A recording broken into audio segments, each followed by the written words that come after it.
Hey Frank, Nick here, man. And listen, I'm at the Giacometti house, and getting ready to meet with them. I ran over the questions with you earlier. I was just calling you to see if there was any last minute suggestions. Okay, right. Well, I'll let you know when I've finished up here. I think it should be interesting. See you, man.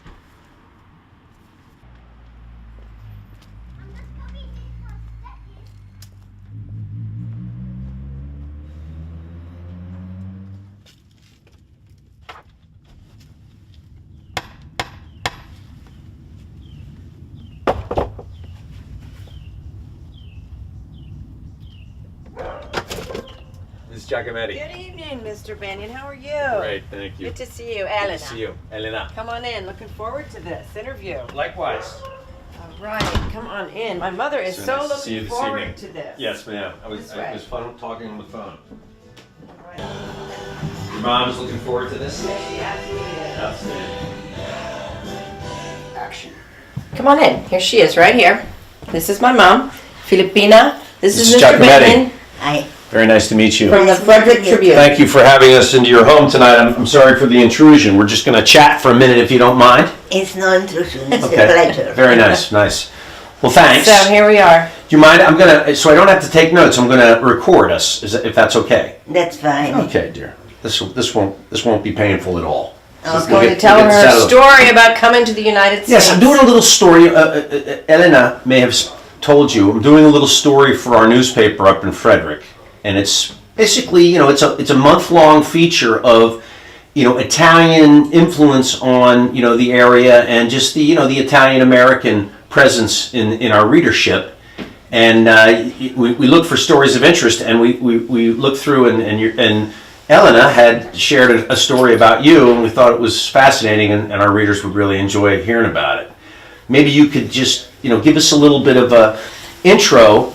How long have you been in this country? Many, many years. I came in this country in 1956. Okay, and the travel over here was very interesting. I hear. I'd love to hear you explain it so we could have our readership understand it. Could you take me through that story? Yes. To the time you left Italy. Tell me how the journey began. I left from Italy in Naples around afternoon, and the next day I had a baby. So you were already expecting a child when you left. Yes. And did they give 8 months? 8 months? 8 months pregnant. Okay. Did they give you any idea whether you were going to have the baby on the boat? No. What did they tell you? They told me I had a little difficulty because they didn't want me to live in that condition. I don't blame them. What did your parents think of that?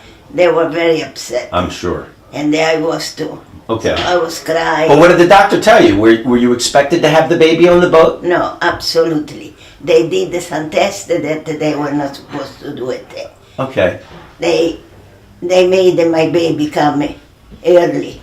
Because they did the tests. Exactly. You think? Exactly. That was your sense as the mom at the time. Exactly. Huh. And then so Andrea, the name is Andrea because the name of the boat was Andrea Doria. With Andrea Doria, which has a very famous story of its own. That was a very famous boat in the American newspapers in 1956. Because what happened to that boat? It sank. So what happened to that ship? It sank later on? Yeah, I was already here. Right. The Andrea Doria sank in July, and they arrived here in January. Right, Andrea was born in January of '56. So what happened when you arrived? Where did you land in the United States? In New York City. New York City, and I was just terrified. Did you speak English at the time? Not at all. Not at all. I'm not good enough. Well, you Yes, sound you great. are. You sound great. No, it's quite the story. Let me ask you, so Andrea is Elena's older sister, Yes, and you named her after the boat. ship, the Andrea Doria. Andrea Doria. And the captain of the ship, tell them. Yeah, the captain was the godfather. And Captain Calamai. Piero Calamari. And the owner of the Italian line was Elisa Cernesi. Was the daughter of the captain. Fantastic. And so I arrived in New York. With was this baby in winter. arms. And a swaddling baby. You swaddled your child, and was it winter time? Winter time. January. Oh my gosh, It so it was was cold. very cold, snowing. Ah, And we took we went to the hotel. The man, the taxi driver said, "Oh, you are an hero, or you are crazy." Crazy. Because it was snowing. I tried to cover up with the blanket my little baby. Sure. It was so small. let me ask you: because she was early, did she the was press cover your arrival? You came from a fairly small town in Italy. Exactly. Where is it? In Umbria. What town? Gubbio. Gubbio, but actually a suburb of Gubbio. we think. Branca. Branca, a Right. small Yeah. town. Only child, never went anywhere. Right. Arrived in New York. So what did your relatives? All right, Miss Giacometti, your mom has shared with her story. We were wondering, I know you're an attorney, and I think our readers would also want to get some perspective. You guys came here in '56. Your parents, Right. you were born later. You were born here. Where were you born? I was born here in 1958, so I was automatic U.S. citizen. I think with respect to my sister. Were you guys still in Providence when you were Yes. born? Yeah. Okay.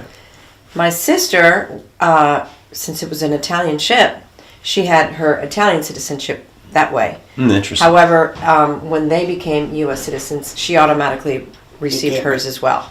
So she has dual citizenship. They actually were asked to renounce She was it. born on the Italian ship. Correct. Yeah. Fantastic. So she gained her Italian citizenship Sure. that way. And somehow, these two, my mom and dad, had to renounce their Italian citizenship once they got their U.S. citizenship. So they're only U.S. citizens. My sister is the only one with dual citizenship.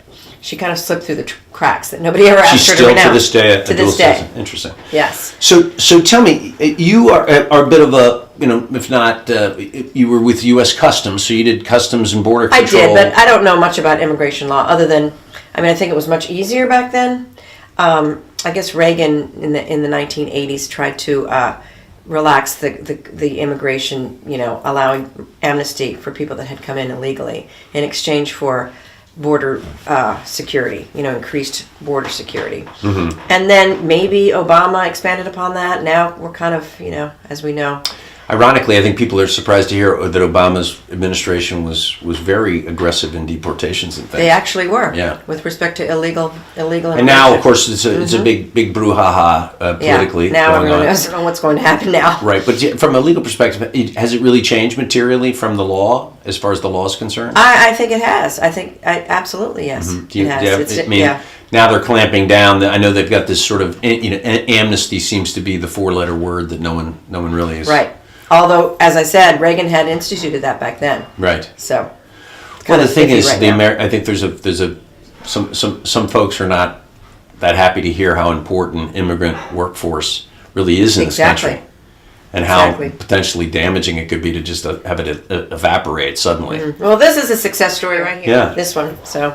Well, Worked out. it's been a real pleasure visiting with you ladies, and Well, thank you. thank you for sharing your Very story nice. with us. And we'll pepper a little bit of that legal insight in there, not too much. It'll be mostly an interest piece about you, Mrs. Giacometti, and the family Thank history. you. I'm very glad to be here. Yeah. The land of opportunity. Exactly, Yes, and- of course. Well, bravo. Okay, thank you, ladies. Thank you. Thank you. All right, Mrs. Giacometti, thanks so much for your time, and I'm sure my readers will very much appreciate the opportunity to hear you share your story. Thanks. You're welcome, Mr. Benyon. Good night now. Good night.